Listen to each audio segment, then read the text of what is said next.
जिस समस्या का ना कोई उपाय, उसका हल है सिर्फ ओम नमः शिवाय। आप सभी का मेरे YouTube चैनल भक्ति सागर में पुनः स्वागत है। सावन मास भगवान शिव की आराधना के लिए विशेष माना जाता है। भगवान शिव की आराधना से लगातार जुड़े रहने के लिए, वे पूर्ण पुण्य लाभ प्राप्त करने के लिए कृपया मेरे चैनल को सब्सक्राइब अवश्य कर लें। वीडियो यदि पसंद आए तो लाइक एंड शेयर भी करें। आज का महात्म्य शुरू करने से पहले सुनते हैं शिव भक्त की एक कहानी। प्राचीन काल की बात है। एक गांव में एक गरीब लकड़हारा रहता था। वह बहुत ही सरल, सच्चा और मेहनती था।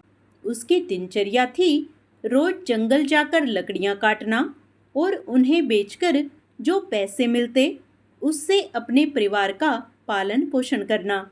लेकिन उसके जीवन की एक और खास बात थी, उसकी गहरी भक्ति भगवान शिव के प्रति। वह प्रतिदिन सूरज निकलने से पहले उठता, स्नान करके पास के शिव मंदिर जाता और भगवान शिव को जल अर्पण करता। उसके पास कोई विशेष पूजा की सामग्री नहीं होती, न कोई फूल न चंदन, बस एक लोटा जल और सच्चा प्रेम। एक दिन अचानक वर्षा इतने जोर से हुई कि जंगल में बाढ़ जैसी स्थिति हो गई। रास्ते में पेड़ गिर गए, कीचड़ फैल गया, लेकिन फिर भी लकड़हारा अपने कंधे पर लकड़ियों का गट्ठर लेकर मंदिर पहुंचा। मंदिर के सामने खड़ा होकर वह बोला, हे भोलेनाथ, आज तो रास्ता बहुत कठिन था, लेकिन आपकी सेवा के लिए कोई भी कठिनाई मुझे रोक नहीं सकती। उसने जैसे ही शिवलिंग पर जल चढ़ाया, उसी क्षण वहां तेज प्रकाश हुआ। भगवान शिव स्वयं प्रकट हुए और बोले, वत्स, मैं तुम्हारी सच्ची भक्ति से प्रसन्न हूँ। तूने बिना किसी दिखावे, बिना किसी इच्छा के, केवल प्रेम से मुझे याद किया। मांग, क्या चाहता है? लकड़हारे ने हाथ जोड़कर कहा, प्रभु, मुझे कुछ नहीं चाहिए, बस आपसे मिलने का सौभाग्य मिला। यही मेरे जीवन की सबसे बड़ी प्राप्ति है। शिव मुस्कुराए और बोले, तू धन्य है। तेरी संतोष और निस्वार्थ भक्ति ही तुझे महान बनाती है। आज से तेरे जीवन में कभी कोई कष्ट नहीं आएगा। उस दिन के बाद से लकड़हारा सुख समृद्धि से जीवन जीने लगा, लेकिन उसका भक्ति भाव वही रहा, सरल और सच्चा। इस कथा से हमें सीख मिलती है, भगवान केवल सच्चे भाव के भूखे हैं, न कि बड़े यज्ञ या भव्य पूजा के। निस्वार्थ प्रेम और आस्था से ही ईश्वर को पाया जा सकता है। कठिनाइयों में भी भक्ति न छोड़ने वाला भक्त हमेशा भगवान की कृपा का पात्र बनता है। हर हर महादेव। मन में भगवान शिव व मां पार्वती का ध्यान करते हुए आइए शुरू करते हैं आज का महात्म्य। ईश्वर बोले, हे सनत कुमार, श्रावण मास में करक संक्रांति तथा सिंह संक्रांति आने पर उस समय जो कृत्य किए जाते हैं उन्हें भी मैं आपसे कहता हूँ।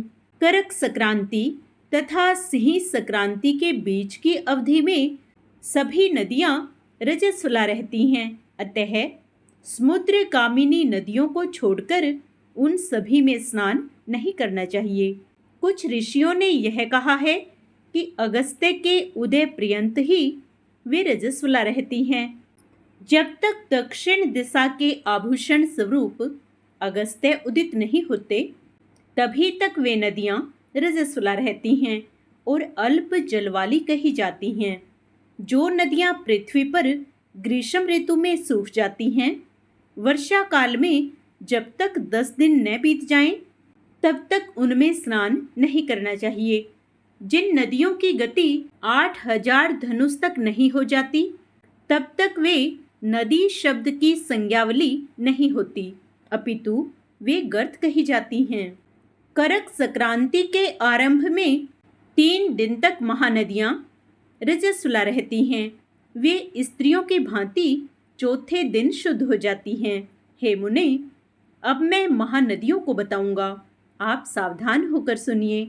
गोदावरी, भीमरथी, तुंगभद्रा, वेनिका, तापी, पयोष्णी, ये 6 नदियां विंध्य के दक्षिण में कही गई हैं। भागीरथी, नर्मदा, यमुना, सरस्वती, विशोका, वितस्ता, ये 6 नदियां विंध्य के उत्तर में कही गई हैं। ये 12 महानदियां देवर्षि अक्षेत्र से उत्पन्न हुई हैं। हे मुने, देविका, कावेरी, वंजरा, कृष्णा, ये महानदियां करक संक्रमण के आरंभ में 1 दिन तक रजस्वला रहती हैं। गौतमी नामक नदी करक संक्रमण होने पर 3 दिनों तक रजस्वला रहती है। चंद्रभागा, सती, सिंधु, सरयू, नर्मदा, गंगा, यमुना, प्लक्षजाला, सरस्वती, ये जो नाद संज्ञा वाली नदियां हैं वे रजो दोष से युक्त नहीं होती हैं। शोण, सिंधु, हिरण्य, कोकिल, आहित, घग्गर और शतद्रु, ये 7 नाद पवित्र कहे गए हैं। धर्म द्रव्यमयी गंगा, पवित्र यमुना तथा सरस्वती, ये नदियां गुप्त रजो दोष वाली होती हैं, अतः ये सभी अवस्थाओं में निर्मल रहती हैं। जल का यह रजो दोष नदी तट पर रहने वालों को नहीं होता है। रजो धर्म से दूषित जल भी गंगा जल से पवित्र हो जाता है। प्रसवावस्था वाली बकरियां, गायें, भैंसें व स्त्रियां और भूमि पर वृष्टि के प्रारंभ का जल, ये 10 रात व्यतीत होने पर शुद्ध हो जाते हैं। कुएं तथा बावली के अभाव में अन्य नदियों का जल अमृत होता है। रजो धर्म से दूषित काल में भी ग्राम भोग नदी दोष में नहीं होती है। दूसरे के द्वारा भरवाए गए जल में रजो दोष नहीं होता है। उपाकर्म में, उत्सर्ग कृत्य में, प्रातः काल के स्नान में, विपत्तियों में, सूर्य ग्रहण काल में तथा चंद्र ग्रहण काल में रजोदोष नहीं होता है। हे सनत कुमार, अब मैं सिंह संक्रांति में गो प्रसव के विषय में कहूँगा। सिंह राशि में सूर्य के संक्रमण होने पर यदि गो प्रसव होता है, तब जिसकी गाय प्रसव करती है उसकी मृत्यु 6 महीनों में हो जाती है। मैं इसकी शांति भी बताऊंगा, जिससे सुख प्राप्त होता है। प्रसव करने वाली उस गाय को उसी क्षण ब्राह्मण को दे देना चाहिए। उसके बाद घृत मिश्रित काली सरसों से होम करवाना चाहिए। इसके बाद व्याहृतियों से घृत में सिक्त तिलों की 1008 आहुतियां डालनी चाहिए। उपवास रखकर विप्र को प्रयत्न पूर्वक दक्षिणा देनी चाहिए। सिंह राशि में सूर्य के प्रवेश करने पर गो प्रसव होता है, तब कोई अनिष्ट अवश्य होता है, अतः उसकी शांति के लिए शांति कर्म अनुष्ठान कराना चाहिए। अश्य वाम इस सूक्त से तथा तद्विष्णु इस मंत्र से तिल तथा घृत से 108 आहुतियां देनी चाहिए और महामृत्युंजय मंत्र से 10,000 आहुतियां डालनी चाहिए। उसके बाद श्री सूक्त से अथवा शांति सूक्त से स्नान करना चाहिए। इस प्रकार किए गए विधान से कभी भी भय नहीं होता है। इसी प्रकार यदि श्रावण मास में घोड़ी दिन में प्रसव करे तो इसके लिए भी शांति कर्म करना चाहिए। उसके बाद दोष नष्ट हो जाता है। हे सनत कुमार, अब मैं करक संक्रांति में, सिंह संक्रांति में तथा श्रावण मास में किए जाने वाले शुभ पर्द दान का वर्णन करूंगा। सूर्य के करक राशि में स्थित होने पर घृत धेनु का दान तथा सिंह राशि में स्थित होने पर स्वर्ण सहित छत्र का दान श्रेष्ठ कहा जाता है तथा श्रावण मास में दान अति श्रेष्ठ फल देने वाला कहा गया है। भगवान श्रीधर की प्रसन्नता के लिए श्रावण मास में घृत कुंभ, घृत धेनु तथा फल विद्वान ब्राह्मण को प्रदान करने चाहिए। मेरी प्रसन्नता के लिए श्रावण मास में किए गए दान अन्य मासों के दानों की अपेक्षा अधिक अक्षय फल देने वाले होते हैं। 12 महीनों में इसके समान अन्य मास मुझको प्रिय नहीं हैं। जब श्रावण मास आने को होता है तब मैं उसकी प्रतीक्षा करता हूँ। जो मनुष्य इस मास में व्रत करता है वह मुझे परम प्रिय होता है, क्योंकि चंद्रमा ब्राह्मणों के राजा हैं, सूर्य सभी के प्रत्यक्ष देवता हैं। ये दोनों मेरे नेत्र हैं। करक तथा सिंह की दोनों संक्रांतियां जिस मास में पड़ें उससे बढ़कर किसका महात्म्य होगा। जो मनुष्य इस श्रावण मास में पूरे महीने प्रातःकाल स्नान करता है वह 12 महीनों के प्रातः स्नान का फल प्राप्त करता है। यदि मनुष्य श्रावण मास में प्रातः स्नान नहीं करता है तो 12 महीनों में किए गए उसके स्नान का फल निष्फल हो जाता है। हे महादेव, हे दया सिंधु, मैं श्रावण मास में उषा काल में प्रातः स्नान करूंगा। हे प्रभु, मुझे विघ्न रहित कीजिए। प्रातः स्नान करके शिवजी की पूजा करके श्रावण मास की सतकथा का प्रतिदिन भक्ति पूर्वक स्मरण करना चाहिए। बुद्धिमान व्यक्ति इस प्रकार से ही मास व्यतीत करता है। अन्य मासों की प्रवृत्ति पूर्णमासी प्रतिपदा से होती है, किंतु इस मास की प्रवृत्ति अमावस्या की प्रतिपदा से होती है। श्रावण मास की कथा के महात्म्य का वर्णन भला कौन कर सकता है। इस मास में व्रत, स्नान, कथा, स्वर्ण आदि से जो 7 प्रकार की वंध्या स्त्री होती है वह भी सुंदर पुत्र प्राप्त करती है। विद्या चाहने वाला विद्या प्राप्त करता है, बल की कामना करने वाले को बल मिल जाता है, रोगी आरोग्य प्राप्त कर लेता है, बंधन में पड़ा हुआ व्यक्ति बंधन से छूट जाता है, धन का अभिलाषी धन को पा लेता है, धर्म के प्रति मनुष्य का अनुराग हो जाता है तथा पत्नी की कामना करने वाला उत्तम पत्नी पाता है। हे मानद, अधिक कहने से क्या प्रयोजन। मनुष्य जो जो चाहता है उसको पा लेता है और मृत्यु के बाद मेरे लोक को पाकर मेरे सानिध्य में आनंद प्राप्त करता है। कथा सुनाने के बाद वस्त्र, आभूषण आदि से कथा वाचक की विधिवत पूजा करनी चाहिए। जिसने वाचक को संतुष्ट कर दिया उसने मानो मुझ शिव को प्रसन्न कर दिया। श्रावण मास का महात्म्य सुनकर जो वाचक की पूजा नहीं करता, यमराज उसके कानों को छेदते हैं और वह दूसरे जन्म में बहरा होता है। अतः सामर्थ्य अनुसार वाचक की पूजा करनी चाहिए। जो मनुष्य उत्तम भक्ति के साथ इस श्रावण मास महात्म्य का पाठ करता है अथवा सुनता है अथवा दूसरों को सुनाता है उसको अनंत पुण्य की प्राप्ति होती है। ओम नमः शिवाय। हर हर महादेव। आइए अब भगवान शिव की प्रसन्नता प्राप्त करने के लिए शिव चालीसा का पाठ करते हैं। जय गणेश गिरजा सुवन, मंगल मूल सुजान, कहत अयोध्या दास तुम, देहु अभय वरदान। जय गिरजापति दीन दयाला, सदा करत संतन प्रतिपाला। भाल चंद्रमा सोहत नीके, कानन कुंडल नागफणी के। अंग गोर सिर गंग बहाए, मुंड माल तन अक्षार लगाए। वस्त्र खाल बाघंबर सोहे, छवि को देखी नाग मन मोहे। मैं ना मातू की हवे दुलारी, बाम अंग सोहत छवि न्यारी। कर त्रिशूल सोहत छवि भारी, करत सदा शत्रु नक्षकारी। नंदी गणेश सोहे तह कैसे, सागर मध्य कमल है जैसे। कार्तिक श्याम और गणराऊ, या छवि को कही जात न काऊ। देवन जब ही जाए पुकारा, तब ही दुख प्रभु आप निवारा। किया उपद्रव तारक भारी, देवन सब मिली तुम्ही जुहारी। तुरंत सडानन आप पठाऊ, लवनी में समह मारी गिराऊ। आप जलंधर असुर सहारा, सुयस तुम्हार विदित संसारा।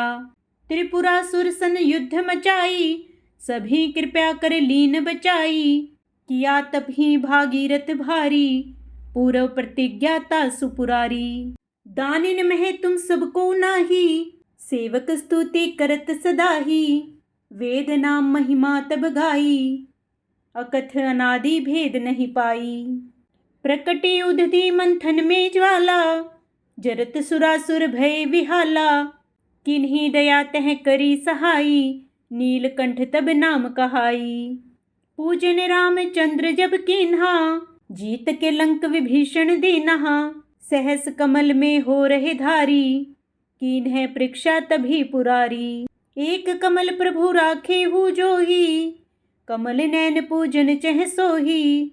कठिन भक्ति देखी प्रभु शंकर, भय प्रसन्न दिए इच्छित वर। जय जय जय अनंत विनाशी, करत कृपा सबके घटवासी। दुष्ट सकल नित मोहि सतावे, भरमत रहो मोहि चैन न आवे। त्राही त्राही मैं नाथ पुकारो, ये ही अवसर मोहि आन उबारो। लै त्रिशूल शत्रुन को मारो, संकट से मोहि आन उबारो। मात पिता भ्राता सब होई, संकट में पूछत नहीं कोई। स्वामी एक है आस तुम्हारी, आए हरू मम संकट भारी। धन निर्धन को देत सदाही, जो कोई जांचे सो फल पाही। स्तुति के ही विधि करें तुम्हारी, अक्ष्मूनाथ बचूक हमारी। शंकर हो संकट के नाशन, मंगल कारण विघ्न विनाशन।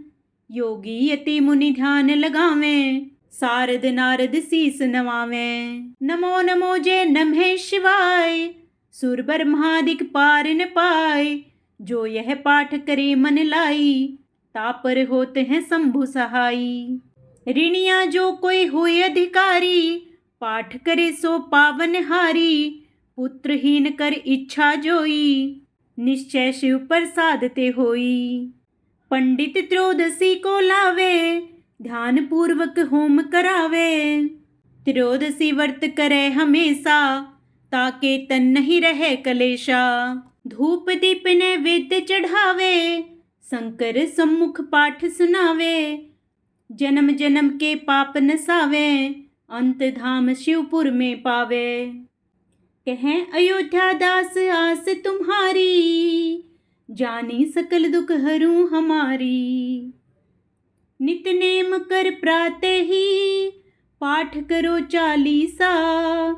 तुम मेरी मनोकामना, पूर्ण करो जगदीशा। मंगसर छठी है मंत्र ऋतु, संवत 64 जान। स्तुति चालीसा शिव ही, पूर्ण कीन कल्याण। ओम नमः शिवाय। हर हर महादेव। आइए अब भगवान शिव की आरती करें। ओम जय शिव ओंकारा, प्रभु हरि शिव ओंकारा। ब्रह्मा विष्णु सदा शिव, अर्धांगी धारा। ओम हरे हरे हरे महादेव। दो भुज चार चतुर्भुज, 10 भुज ते सोहे। तीनों रूप निरखता, त्रिभुवन जन मोहे। ओम हरे हरे हरे महादेव। अक्षमाला वनमाला, मुंड माला धारी। त्रिपुरारी कंसारी, करमाला धारी। ओम हरे हरे हरे महादेव। श्वेतांबर पीतांबर, वाघांबर अंगे। सनकादिक ब्रह्मादिक, भूतादिक संगे। ओम हरे हरे हरे महादेव। कर मथे चकमंडलू, चक्र त्रिशूल धरता। जग करता जग हरता, जग पालन करता।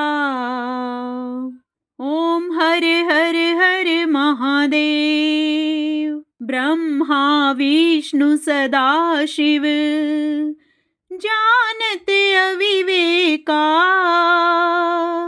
प्रणवाक्षर के मध्य यह तीनों एका। ओम हर हर हर महादेव। त्रिगुण शिव जी की आरती जो कोई नर गावे, कहत शिवानंद स्वामी मनवांछित फल पावे। ओम हर हर हर महादेव। ओम नमः शिवाय।